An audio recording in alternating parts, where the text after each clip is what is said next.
Bakunzi b'urubuga rwacu, bakunzi b'urubuga Rwanda on hati, urubuga mudasiba kudushyigikira mukanda subscribe, share, comment, like, ubundi mukibonera inkuru zitandukanye utasanga ahandi.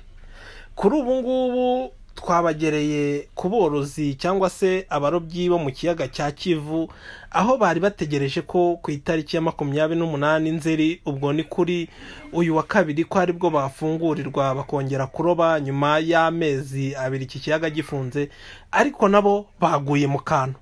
Bati se byagenze gute?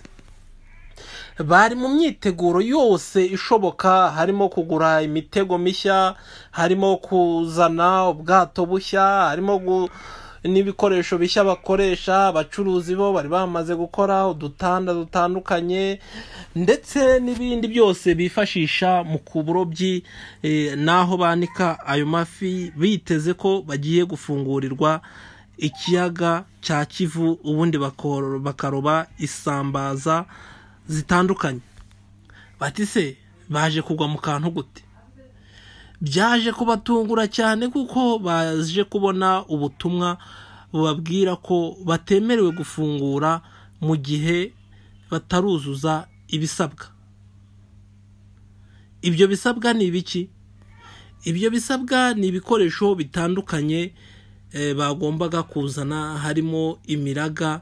Ubundi bari bafite imiraga ya 4 na 5 ndetse na 6, ariko ikigo cy'igihugu gishinzwe guteza imbere ubuhinzi n'ubworozi hari ibyo cyabasabye.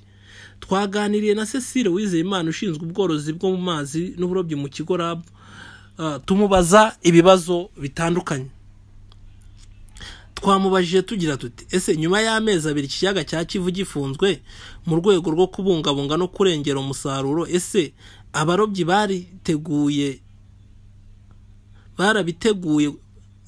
abarobyi bari biteguye gufungurirwa tariki ya 28 Nzeri, igenzura mwakoze ryagaragaje iki? Nimwumva ko yadusubije, yagize ati, nyuma y'igenzura ryakozwe kuva ku itariki ya 13 kugeza ku itariki ya 17 Nzeri umwaka w'2021, hagaragaye ko ibikoresho bikoreshwa na bamwe mu barobyi barobera mu makoperative bitujuje ubuziranenge, bikaba bikomeje gukoreshwa byagira ingaruka ku ibungabunga ry'umusaruro ukomoka mu burobyi.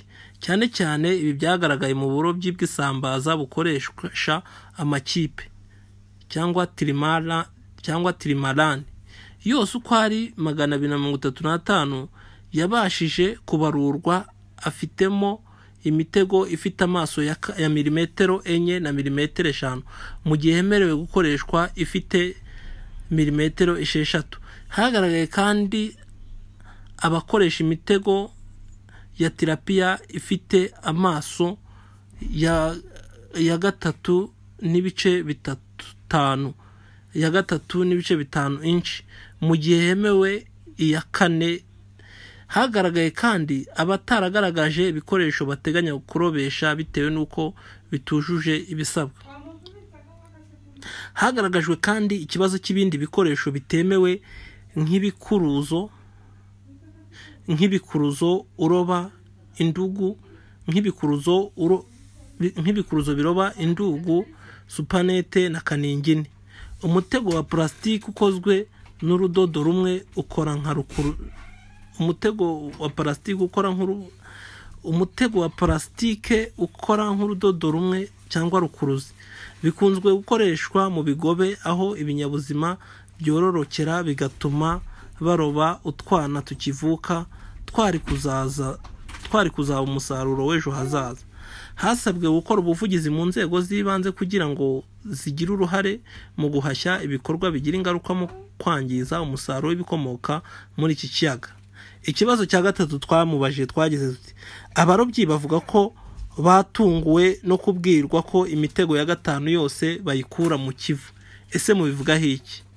Yasubije agira ati, ntago cyari ikintu cyabatunguye, kuko mu igenzura riheruka ryakozwe kuva ku itariki ya 9 kugeza ku itariki ya 12 ukwezi kwa 2 2021, amakoperative yagiye ahabwa igihe cyo gukuramo imitego ya 4 bitarenze tariki ya 15 Mata umwaka w'2021, hanyuma ya 5 igakurwaho mu gihe hazaba hakorwa irindi genzura kugira ngo hasubukurwe uburobyi. iteka nimero 001/11 30 ryo kuwa 11 z'ukwa 12 2020, iteka rya minisitiri rigenga ubworozi bwo mu mazi n'uburobyi baritanzeho ibitekerezo mbere y'uko risohoka, kandi ryavugaga umutego wa 6 mm. Nyuma y'ibi kandi kuva ku itariki ya 14 kugeza ku itariki ya 19 Gashyantare habaye inama muri iniyo zitandukanye aho basobanurirwaga ibikubiye mu iteka n'ubwoko bw'ibikoresho byemewe gukoreshwa mu Rwanda.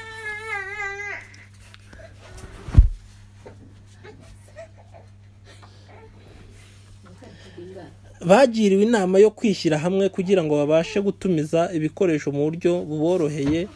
Ntibyakozwe. Mu gihe cy'ifungwa ry'imirimo y'uburobyi basabwe gukora ubusabe bw'uruhushya no gukorerwa igenzura. Ibi ntibyakorewe igihe aribyo byatindije igihe cy'igenzura bahawe, kandi urutonde rw'ibikoresho byemewe gukoreshwa mu Rwanda mu rwego rwo kubafasha kwitegura. Ikibazo cya kane twamaje twagize amakipe y'abarobyi mu kiyaga cya Kivu arangana gute? Ayemerewe kuroba yo angana iki? Abatemerewe barasabwa iki? Yagize ati amakipe yagaragajwe mu igenzura mu kiyaga cya Kivu angana na 235. Nta yemerewe kuroba. Gufungura byabaye bisubitswe kugira ngo abarobyi bashake ibikoresho byujuje ubuziranenge. Ikibazo cya gatanu impushya ku bemerewe bujuje ibisabwa zatangwa ryari ngo batangire kuroba? Yagize ati bitewe n'uko uburobyi bukorerwa mu makoperative kandi akaba atiteguye, hari bubeho isubika kugira ngo amakoperative abanze yitegure neza kandi hakomezwe kubungabunga umusaruro n'amafi akomeze kororoka kurushaho. Ikibazo cya gatandatu dusoza twaramubajije tuti mu kiyaga cya Kivu habonekamo ubuhe bwoko bw'amafi? Kwihaza umusaruro byo bigeze ku ruhe rwego? Yagize ati mu kiyaga cya Kivu hakunze kurobwa isambaza, tilapia n'indugu. Kwihaza ku musaruro biracyafite igihe kuko haracyari byinshi byo gushyirwamo imbaraga nko kubungabunga urusobe rw'ibinyabuzima byo mu mazi. Ugendeye ku bwiyongere bwa sosiyete nyarwanda n'uburyo abantu bagenda bitabira kurya ibinyabuzima byo mu mazi, mu mwaka w'ibihumbi 2020-2021 hagombaga kuboneka umusaruro ungana na toni 65,000, none habonetse toni 41,664. Ibyo rero nibyo ni bimwe mu bisubizo twahawe n'umuyobozi ushinzwe ubworozi bw'amafi mu kigo gishinzwe kubungabunga, mu kigo gishinzwe guteza imbere ubuhinzi n'ubworozi RAB, ari we Cecile Uwizeye Imana. Ariko tukigera kuri iki kiyaga, uburyo abarobyi bari biteguye mu buryo budasanzwe. Imyiteguro yari igeze ku musozo, abarobyi bitegura gusubukura uburobyi mu kiyaga cya Kivu nyuma y'amezi 2 cyari kimaze gifunze. Abenshi bamaze gusimbuza ubwato bushaje, abacuruzi bisambaza batunganya aho bazanika, ndetse haguzwe n'imitego barobesha.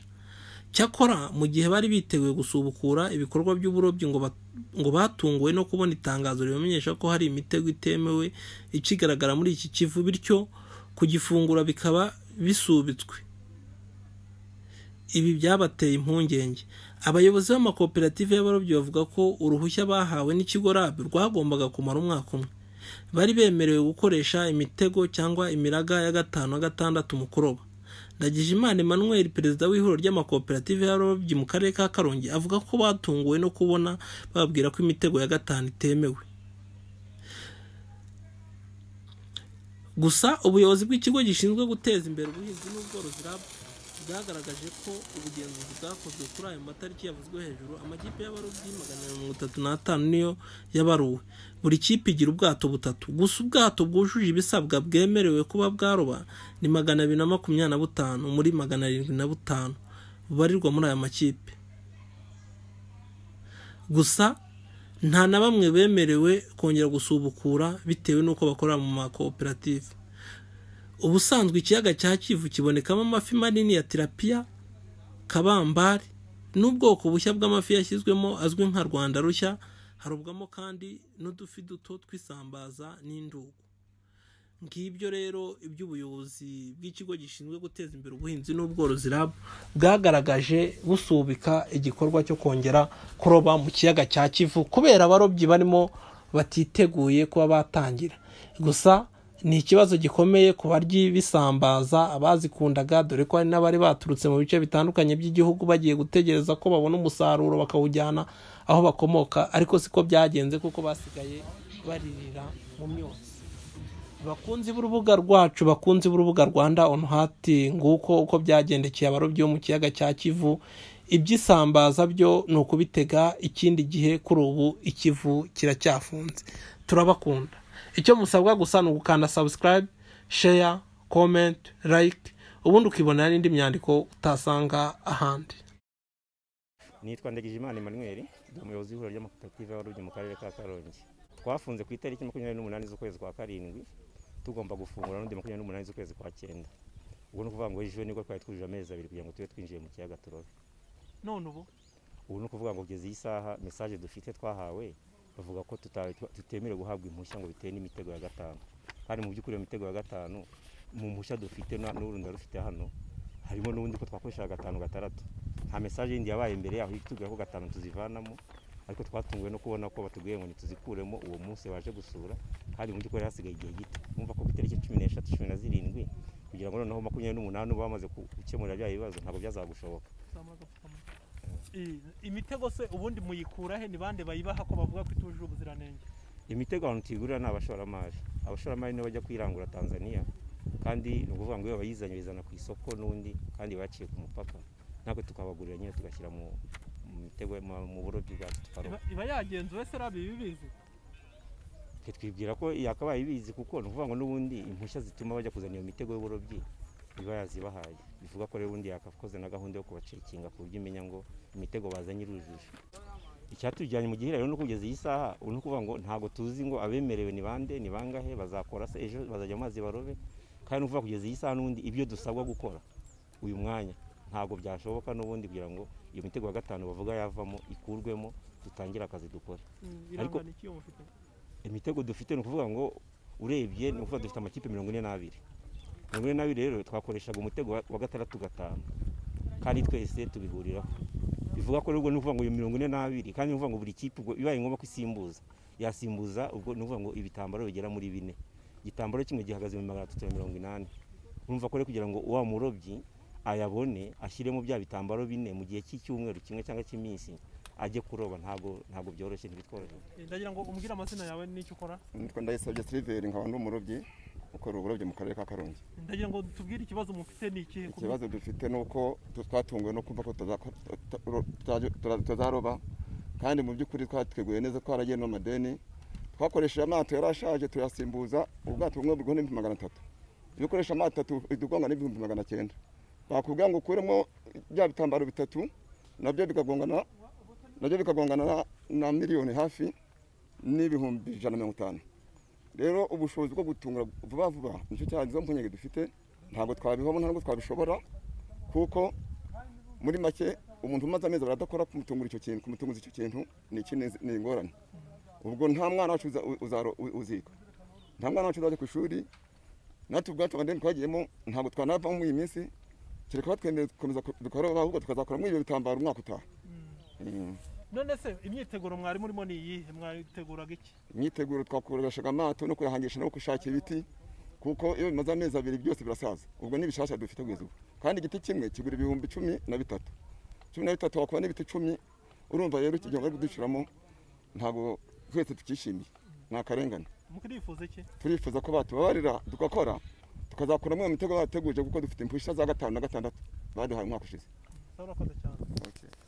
Kuwimana Joseph, ndi umucuruzi w'isambaza, ndi n'umurobyi. Ikibazo dufite nuko batari kutwemerera kuroba, kandi ari bwo buzima bwa buri munsi dukora. Turangije amezi 2 nta kazi dufite.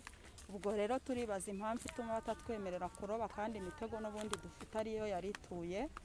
bari batuye baduhera uruhushya rwo kuroba nta cyahindutse rero bagombye kuduha twasabaga ko baduha igihe cyo gukuramo iyo mitego bavuga ko itemewe bari batuye baduhera uruhushya noneho ubu ku itariki 28 tukaroba nk'uko twari tubyiteguye. Mwiteguye gute?